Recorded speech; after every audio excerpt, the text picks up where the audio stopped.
Sagittarius, welcome to your August 2023 general tarot reading. It's Rena here. I'm going to just do this one. Usually I cut the cards several times, but what the heck.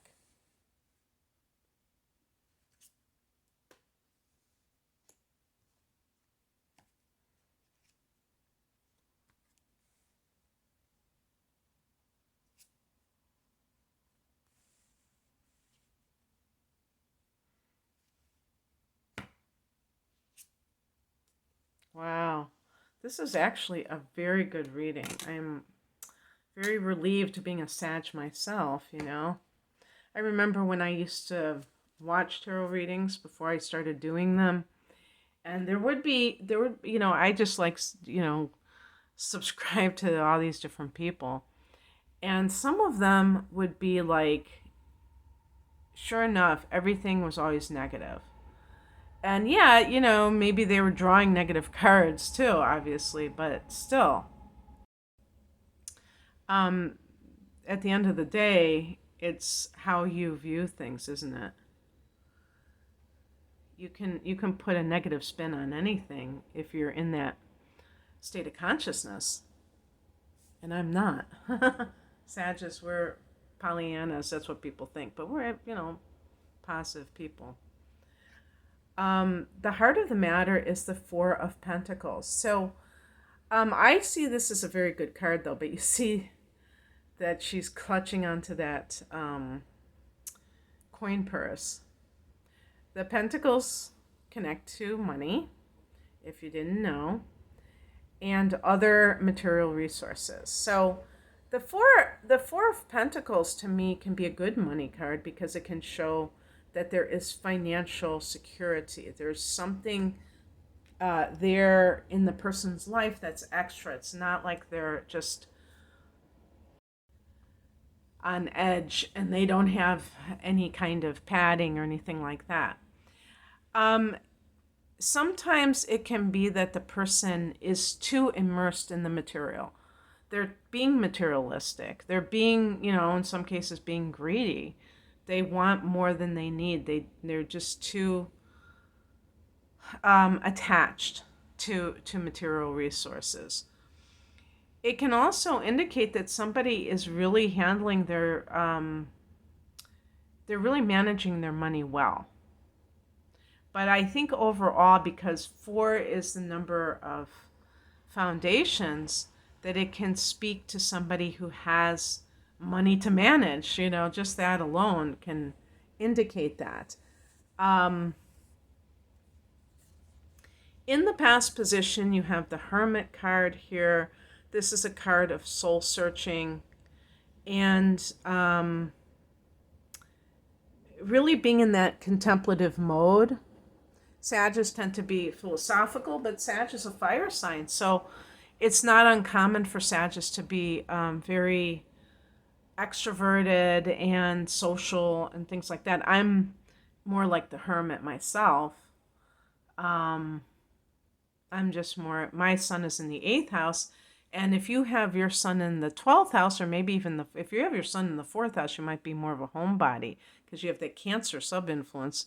And then the 12th, you have that Pisces sub-influence, and you might be more just like the Hermit, and you just enjoy meditation, solo activities, quiet activities, things where there's not, where there's a lot of vast, I was going to say wilderness, but just any space that isn't full of people, noise, and that kind of thing.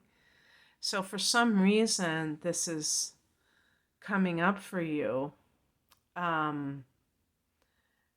Maybe you have really thought a lot about the subject of money, or have had to deal with it in some way. That has been a theme in recent months or recent years. The higher message is the 6 of Cups, which is a card of nostalgia of the past. This is connected to Cancer, so maybe the Cancer season that we have recently dealt with. But the bottom line is also, to me, the conditioning of childhood can be the case too, where the hermit is kind of unraveling that or untangling that.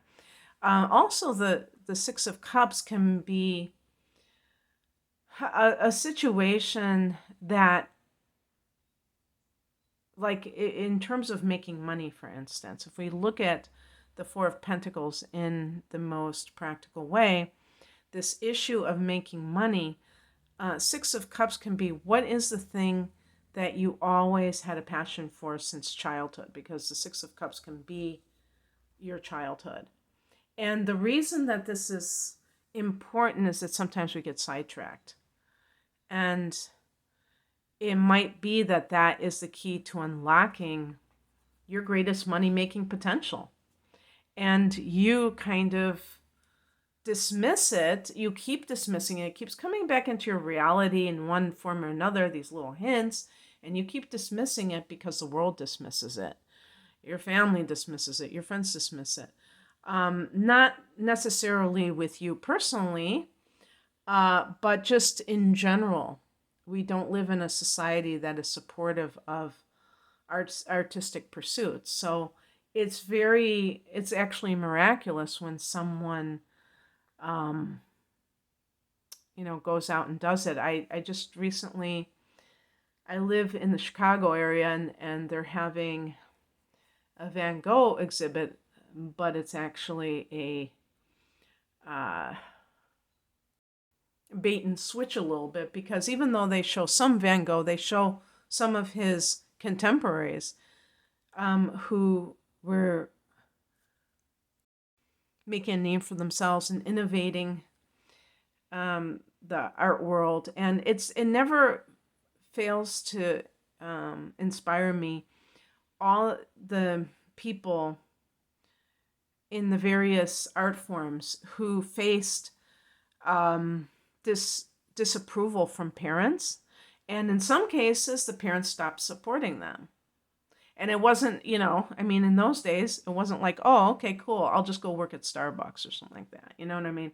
So in the 1800s or whatever, it's like, oh wow, it's people were artists were sponsored, and so anyway,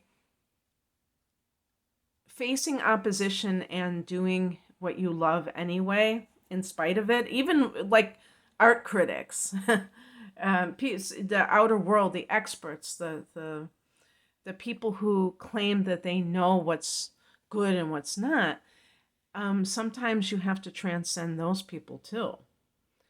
And it's just it's very cool that people follow their heart. So that's, to me, what the Six of Cups represents. What crosses you? The Five of Cups. This is a card of grief. And, when people think of grief, the first thing they think of is losing someone. And no, that's not the only form of grief. There's the grief of, the anticipation of loss, if that's something in your life right now, of somebody that you love. The or the experience of a loss, not of a person, but of a job or a dream. And perhaps you haven't fully grieved it, and that is keeping you from moving on in some way.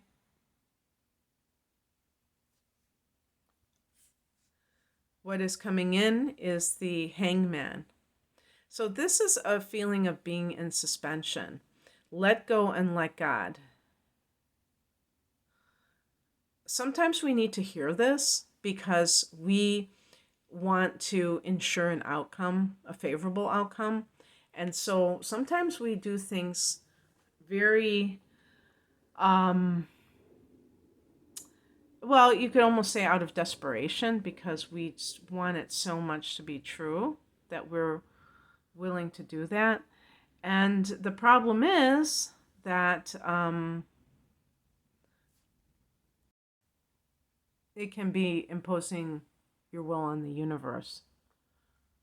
And we have to kind of, it's a dance. Sometimes we do have to press forward with our plans. And sometimes we have to just live in the mystery of a transitional phase in our lives. And if you feel that, see, the hangman is right below the hermit card. And there's a Piscean quality. I mean, for sure, the hangman is connected to Neptune. So it has that sacrificial quality. And that's really what letting go and letting God means. It's like, I'm willing to sacrifice my desires and plans in this moment because they're just not working, and listening to a higher calling. And the hermit is this, reminds me of the 12th house of Pisces. And sometimes there can be suffering associated with that because there's a feeling that nobody understands you. There's like a loneliness, not in the emotional sense per se, but in that sense of just wanting to be understood, because sometimes we're not understood. Sometimes people don't get us, and we have to still be okay with that. So it's about letting go of that need for like approval, any expectations that you have. And the outcome is the King of Wands, stepping into your power. Wands are related to fire. So here we have this element that is what we're all about. Stepping into your power means that you call the shots in your life, and that you direct yourself in the direction that you want to go in. It's very, it's forward movement. And the lion in the background really speaks to that sense of pride in oneself, not in an egotistical way, but in a sense of really honoring yourself, your path, your existence, and what you want to manifest in your life, instead of what other people want for you. All right, that's what I have for you, Sag. I hope that this resonated. If you would like a private reading, I've been reading a lot of charts for Sages in recent months, which is, tickles me pink. I have a package deal called a deep dive reading, which is a significant discount because you're buying 2 separate readings as one. An hour of natal chart analysis, an hour of transits for the upcoming 12 months. I have one with the tarot, and then I have the whole enchilada, which is like the deep dive plus a full-length tarot reading. That one is a real discount. I may raise the price on that one because I just was, I hadn't, I just kind of put that out. I realized that would be a better reading as like a 3 separate readings in one rather than just 2. It used to be just 2. But anyway, even if I raise the price, it'll still be pretty much discounted. So anyway, you can find me at the link below. I'm at rainamoonastrology.com. Thank you for watching. Bye.